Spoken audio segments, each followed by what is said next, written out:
সামনে অন্য কেউ নয়, সেই লোকটাই যে লিজার সাথে বন্ধুত্ব করতে চেয়েছিল।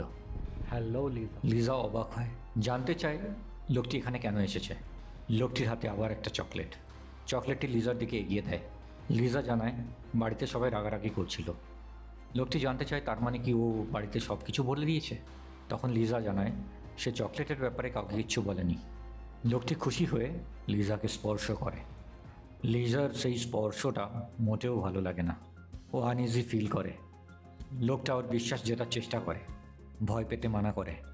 লিজা ওখান থেকে চলে যেতে চায়, লোকটি রাস্তা ছাড়ে না। লোকটি লিজাকে কিছু খাবার খাওয়ানোর অফার করে, মেয়েটি মানা করে দেয়। লোকটি রাজি হয় না, মেয়েটি ভীষণ ভয় পেয়ে যায়। মেয়েটি কাকুতি মিনতি করে, ও ঘাবড়ে যায়। সাডেনলি মেয়েটির বাবা ওখানে এসে পৌঁছায়। বাবা, লোকটি তার বাবাকে দেখে অ্যাক্টিং করা শুরু করে আর বলে ভারী মিষ্টি মেয়ে, তাই সে বাচ্চাটার সাথে কথা বলছিল। তার বাবা রেগে গিয়ে তার কলার ধরে আর তাকে থানায় নিয়ে যাওয়ার ধমকি দেয়।